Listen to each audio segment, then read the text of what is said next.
Who knew Dr. Seuss drew Humongous hungalonga no no logongas. very unusual today? And with me, I've got a associate, I should say. Alpaca Alix, is that it? Yeah, Alpaca Alix. Brilliant. People from Alex's channel might know me as Arclab might be out there. I don't know. Depends on how long I spend editing this and how long you spend editing your bit. Doesn't really matter. If you haven't heard of her, check her out. She's very, very sweet. And makes good videos of just anything, really. Thanks. Well, it's true. But yeah, something hit my brain a few days ago and I set this up. I'm assuming that most of you have at one point been children, or maybe are children, and so you probably know of Dr. Theodore Seuss Giesel, otherwise known as Dr. Seuss, who is a very famous author and artist of numerous children's books. Do you have any idea of how many he wrote? Oh, there's like a lot. Well, I don't know. I only know of around 6 or 7, but there are probably more. Yeah, oh god, there's loads. I don't know of how many there are. I was hoping you'd be a hidden Seuss head or Seussian or something. What was your favourite as a child or now? I don't know. I think I liked Green Eggs and Ham, and Green Eggs I and liked Ham's a One Fish, classic. Two Fish. Mm-hmm. They're both good. And of course the Lorax, classic. Oh, yep. Apparently Green Eggs and Ham got a Netflix adaptation. I haven't seen it. Oh, I haven't seen it either. That's interesting. Might be a region thing, though. I'm not sure if we have it or you have it or both of us or none of us. Might be just some weird place like the Philippines Netflix has Green Eggs and Ham. True. Very odd. What I was going to say is that Dr. Seuss made, in his spare time, a series of paintings to vent or let his frustrations out or to commentate upon things. And these paintings were many of them were not seen until decades after the author's death. And they are now collector's pieces, by which I mean ridiculously expensive. Like, you're going to be spending millions to get these things. And that's not like most art where you spend millions and that's just to launder the money or smuggle drugs. This is actually, the art is genuinely worth that amount. All right. And he named these the Midnight Paintings, which I think is a very cool name because I think he suffered from insomnia or just stress, which is something I'm very familiar with at the moment. Which one, insomnia or stress? Stress, both. Stress, mainly stress. Okay. For me, it's mostly insomnia. What I thought we would do is have a look at some of these midnight paintings. Obviously, I know what they are. We'll have a little look, discuss them, say what we like, maybe talk about a theme, but I'm not an artist and you're not an artist, so we'll kind of be talking out of our buttocks here. And then I think, is it Alix or Alex? Alex? Alex. Alex, cool. Alex. We'll try and guess or give her version of the title of the piece, which I will then reveal. And I'm going to say if she gets 3 right. Oh, and I've got a hearty baker's dozen, which may or may not all make it in, but we'll see. Okay, piece number 1. Voila. Ooh, this is a really interesting hat. It is. It's from what I've seen, it seems to be a depressed duck wearing a lion hat or something. And the lion also that appears. Copyright thing. That's like not part of the painting, right? Oh yeah, no. These are from a like online directory where you can actually go and try and buy the original.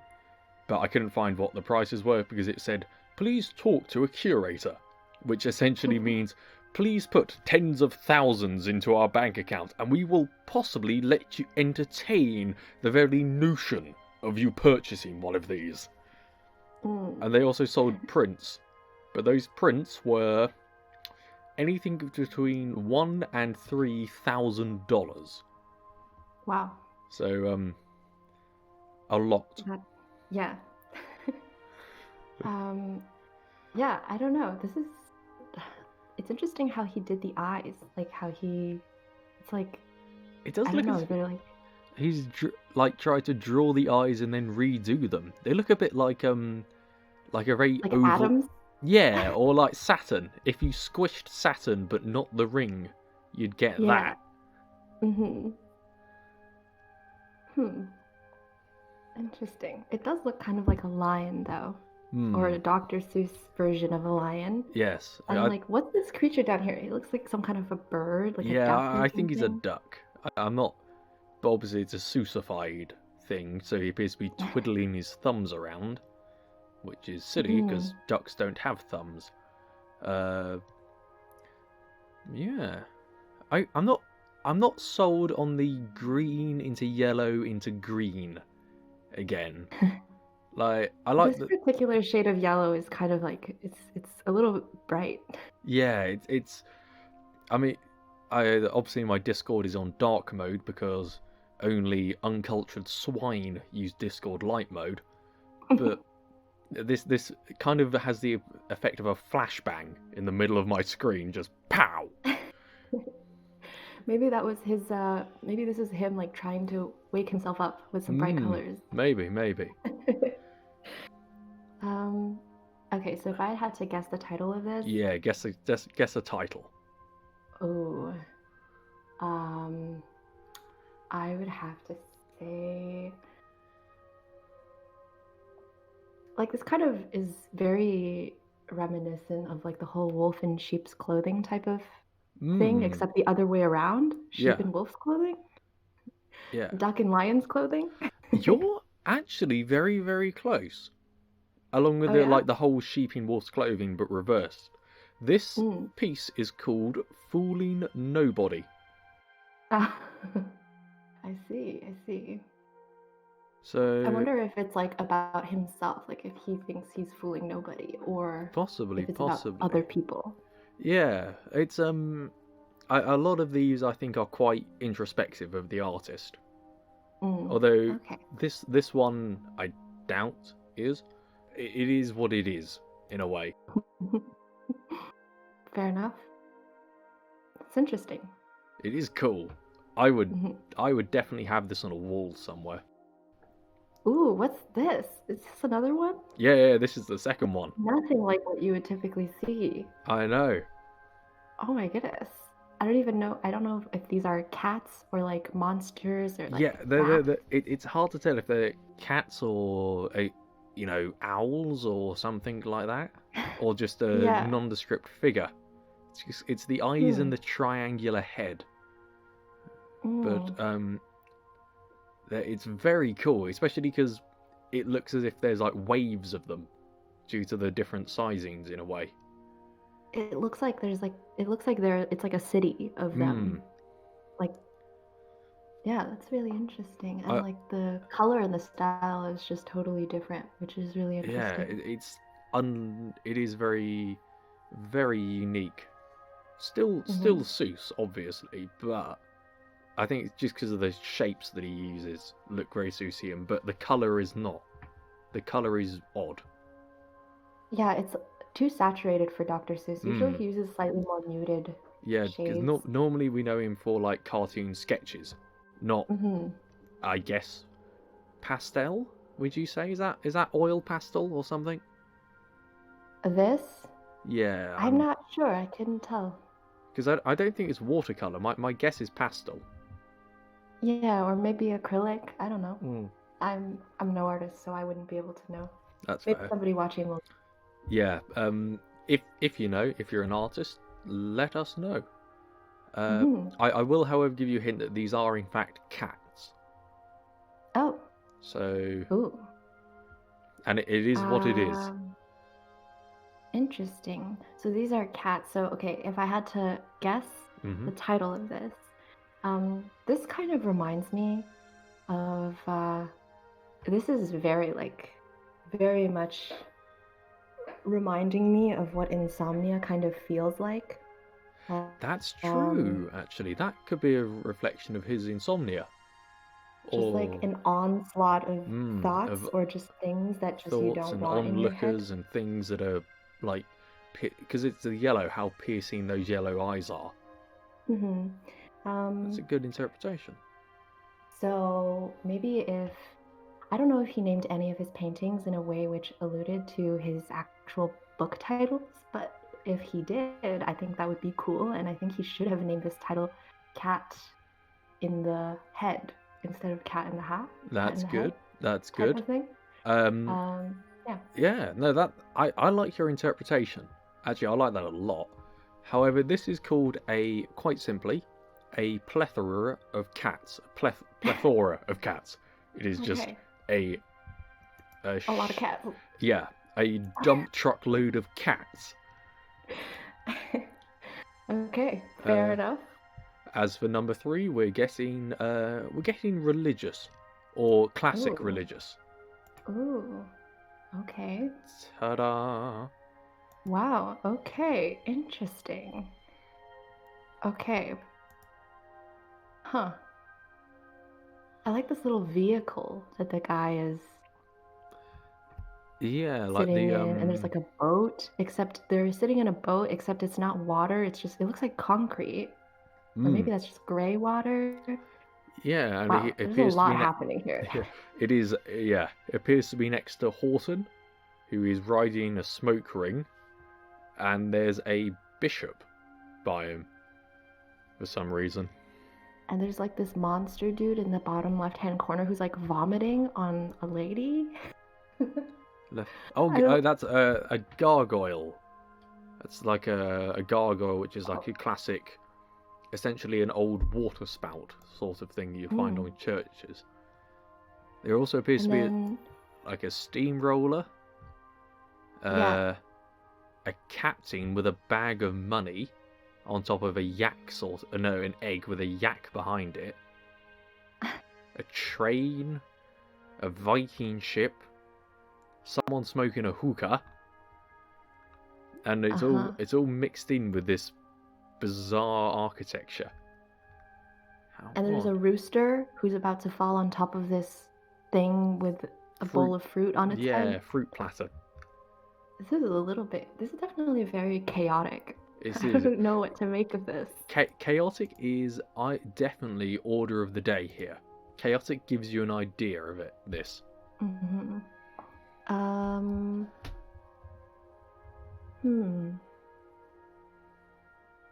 I would say that because this has a few references to some of his characters in his books, I would call this like Sioux City or something like that. Interesting. It does actually, yeah, the Horton and whatnot. I can see that. This is actually his interpretation of the Tower of Babel or Babel. Oh, that old Bible story where I guess because God hated cooperation, he decided to make everyone speak a different language because God is a prick. Number 4. This one's more light-hearted than his previous ones. This was evidently Dr. Seuss on a happy week. Interesting. This is like I like his outfit. He's got like a cool multicolored peacock style going on. It's kind of like tie-dye, like almost like stoner vibes. It's very stoner vibes. I like his hat. I want that hat. Well, I don't know. This is I feel like pretty straightforward. This just looks like a bard, right? Yeah. Remind me for my next D&D campaign. I'm playing this guy. What? Why wasn't this guy genuinely really feels like he should have had his own book? Or maybe he did and it's just one we don't know about. But yeah, maybe he planned on writing a book about this guy. This floppy-haired hippie who just goes around spreading peace through his loot, I guess. I guess that's a loot.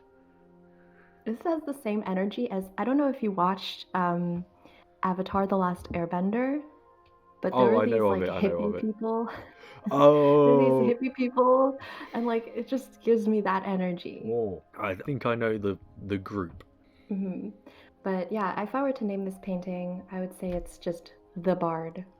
Just plain and Uh, simple. Again, quite close. It's Love and Music, Mm.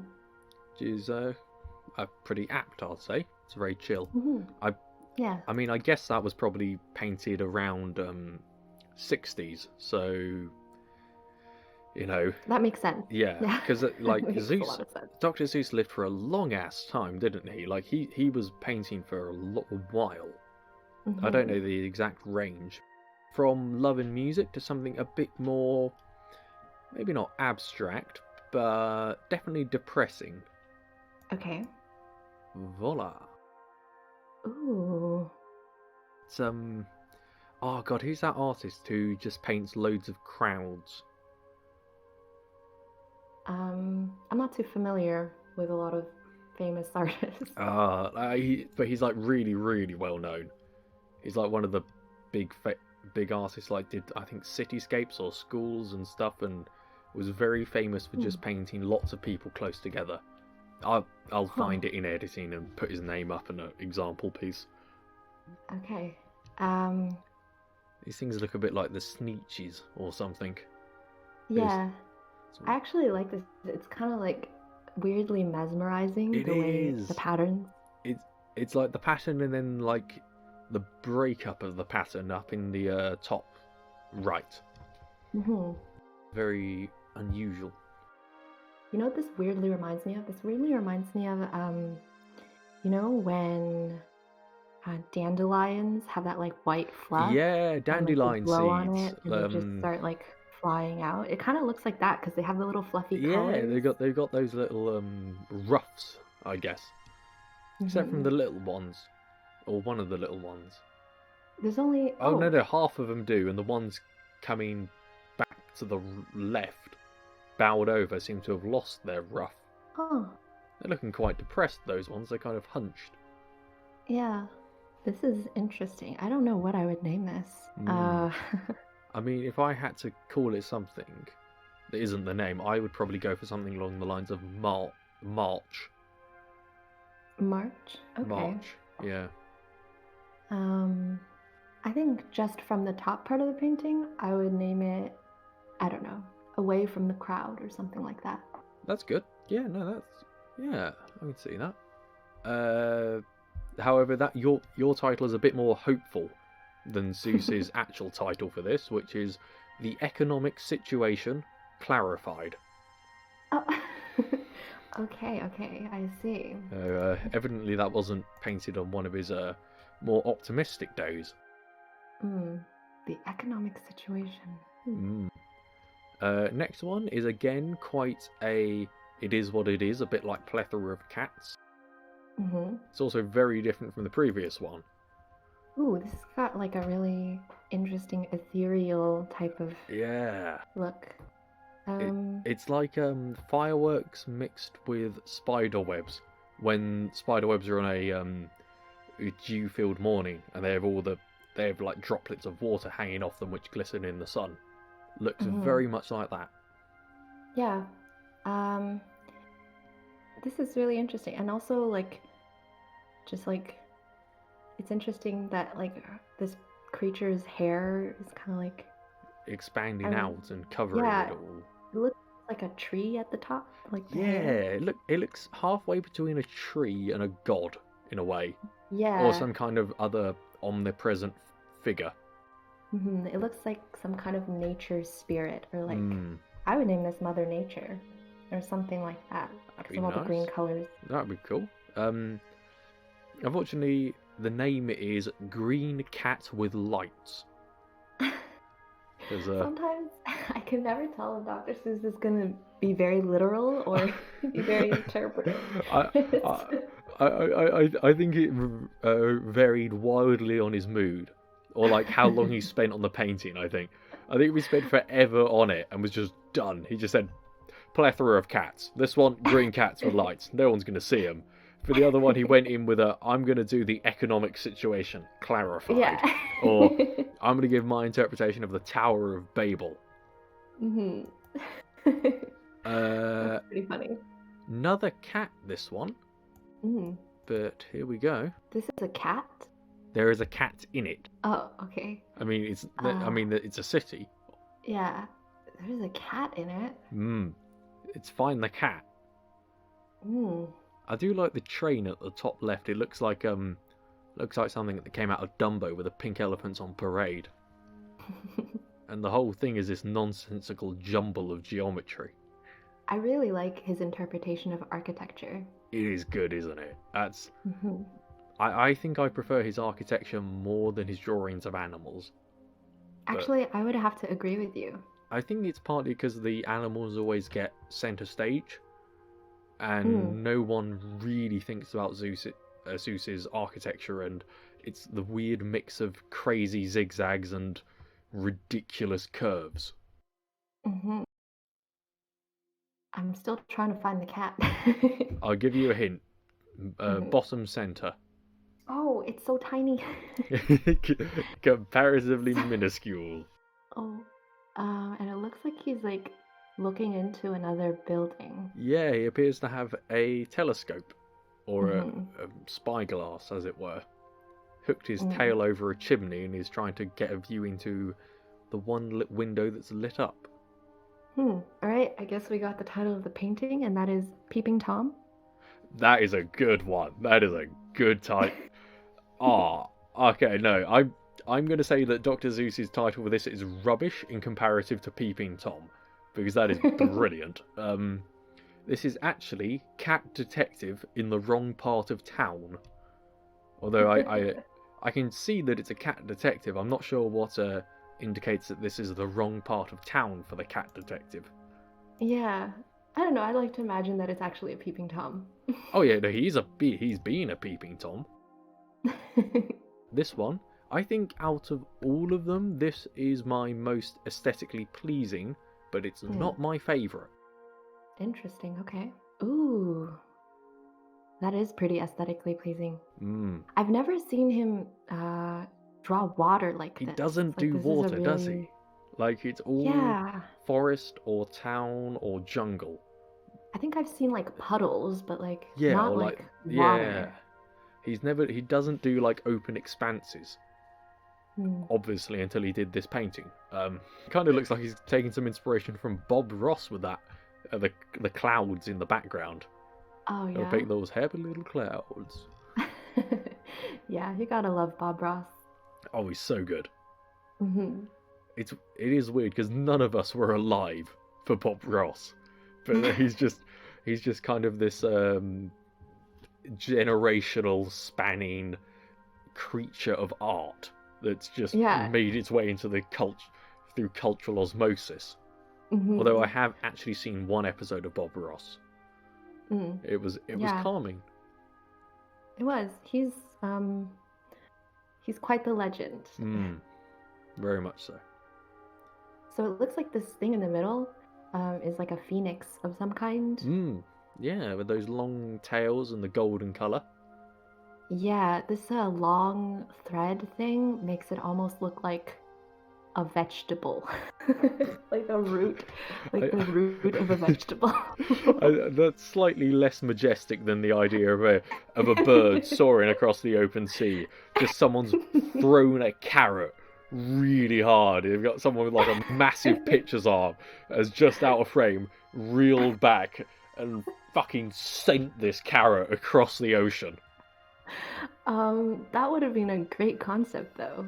You know, yeah. Just like there's a majestic background and then in the foreground is just a carrot. I might paint that. I can't paint. I might learn to paint that. So I'm gonna guess that Dr. Seuss was a little more literal with this one, and just called it Phoenix in the Ocean, something like that.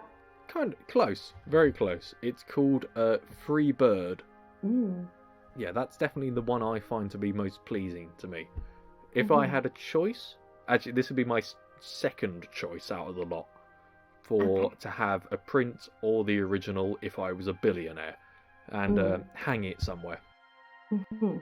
It is very nice. It has a lot more unity in its design and color Yeah. than a lot of his other paintings. Next one is a bit grungier. Okay, let's see it. I'm always fascinated by Dr. Seuss's interpretation of how physics works. Oh, You just have like a floating curtain. yeah, it's just a curtain rail. It's just there. And the fact that you have to reach out of the curtain rail to turn the shower on and off is another thing. And the fact that like he just barely fits in it. Mm. And doesn't even cover all. Yeah. Like he is full mooning us, or maybe she's full mooning us. Whatever it is, buttocks would be on display in real life. Since you said this is like a literal title, I would say this is just cat in the shower. You're almost completely right. It is cat in obsolete shower bath. Obsolete shower Yeah, bath. so it's almost as if he's realizing how crap his physics are. It's like, this is an awful shower. No one would use it, but this cat is. And I like the dabbing of paint, which I guess is oil or as you said, acrylic. It really gives like the idea of like grunge and mold accumulating in this place. Yeah, it does look like kind of a grimy place to be. Again, very, very different from all of his children's work, which is very clean. But it's interesting how he still uses that, like, still has like the crazy Dr. Seuss style. Very much, yeah. It's still odd angles, like the wiggles and bends of the shower, the weird kind of fur that you can't replicate. Next one, quite humorous. I might have to censor it in the video. Oh, okay. It is what it is. Oh, oh my. Is that? Yeah. Well, this is fascinating. Who knew Dr. Seuss drew tits? Who knew Dr. Seuss drew, like, people? For some reason, I almost think that this hammer is hollow. It does, yeah. It looks like it's fake weight in a way. But I think you can get the title of this spot on. It is literally what it is. I would call this a man trap. You've got half of it right. Okay. What is it? Booby trap. That's funny. Yeah. I'm gonna have to like edit the pair out with I think a pair of logos. I think my logos I'll have to cover those, I think. Next one a bit more somber. And I will give you this. It is one of the Seuss's very rare self-portraits. Ooh, interesting. And this is much more reminiscent of his book style, isn't it? This kind of pen and ink sketching and cross-hatching. Yeah, and the for sure. long trailing ears or whiskers and whatever. He also looks very tired. Yeah, he's tired, he's anxious, he's mulling things over. In a way, he's got his pressing fingers together. I wonder what he's looking at, like, because he is looking up. Is he looking at anything, or do you think he's looking at nothing and everything at the same time? One of those blank stares. Or maybe his thinking face. Weirdly enough, I feel like a lot of the way that this character is shaped, it all points to the top right-hand corner. It is. It's like even that head looks like an arrow. Like his whole body looks like an arrow. Yeah, as I'm saying, the whole thing creates an arrow, and the eyes really pointed upwards. I don't know what he would name this, especially since it's a self-portrait. Like, he could have easily just named it self-portrait. Yeah, I'm not sure. What's the title of the painting? He called this one Self-Portrait of the Artist Worrying About His Next Book. Oh. Okay. So, quite literal. Next one, I guarantee you won't think this is Dr. Seuss, but it is. Okay. Ooh. You know what this reminds me of? This reminds me of The Little Prince, where Does I know the Little Prince somehow. yeah, it reminds me of that. The whole like little house on a planet. It's Um, very, very festive. It looks yeah, kind of Christmassy. It looks like it should be a on Christmas cards somehow. yeah. This would Or actually make a really good Christmas card. even got the light on the tree Mm-hmm. and apparently a snow-covered cottage. That's yeah. It's also very astral, which is again not something Dr. Seuss does. He doesn't do planets or galaxies often. It's unusually realistic for him because I would have imagined his interpretation of the galaxy or interpretation of the galaxy to be way more crazy than this. Oh you god, know? yeah. Yeah. You know what this actually strikes me as? What? This feels like Mario Galaxy concept art. Like really, really makes me feel like this is concept for a Mario game. Oh, interesting. You know what? This might be what I imagine Dr. Seuss's interpretation of the North Pole to be. So I would name this North Pole. That's cool. That's good. I think the Christmas is a bit misleading in a way because this is called A Prayer for a Child. Oh, interesting. Which is a nice name, but there's nothing in the painting that really gives it that. Final one, and this is, I would say, his most famous of the Midnight paintings. Okay. And my favorite. Ooh. I like this a lot. Is it because you like villain characters? Kind of, yeah. But Okay. it's partly because it's like this seedy looking cat. It's partly the name. It's this weird kind of representation of pool, which isn't pool because they appear to be on cues or a random geometric shape. It's a fact that there's the beads on the up top, which there's 1, 2, 3, 4, 5, 6, 7, 8 on one side and 1 on the other. Which to me indicates that this cat is on the last of his 9 lives. Oh, interesting. And it also has the number 9 on the billiard ball. Yeah, exactly. This like sketchy back alley dive of a bar where he's actually smoking. You can see a cigarette. Oh. So Dr. Seuss's characters do have tobacco on access for them. I also like that this character isn't wearing anything except for a collar and a tie.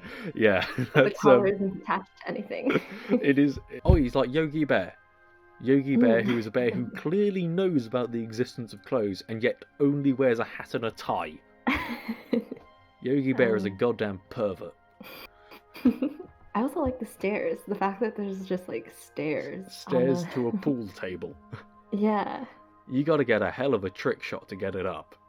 You gotta chip it like nobody's business. This is interesting. If I were to guess what the title of this painting is, I would say Pool Hustler. Close, close. This one is actually called Cat from the Wrong Side of the Tracks.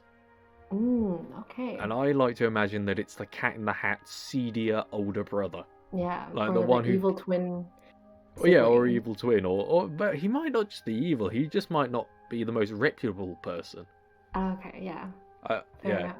the one who dropped out of college or didn't take up the Cat in the Hat's artistic and rhyming skills, and instead decided to play obscure pool, which I imagine he's an absolute demon at. Yeah. Yeah, he looks very confident. Anyway, that was interesting. Yeah, that was the last of the Midnight paintings. I'd like to say it gave us a bit more of an insight into Dr. Seuss, but I don't know if it did. I don't know if it helped me understand him more or confused me. Because it really shows a range, doesn't it? Yeah. It's very interesting. Yeah, just like the different styles that he uses Definitely. as well. Huge variety there. I mean, if any of you are actually watching to this far in the video, congratulations! You have officially watched the longest video I've ever made.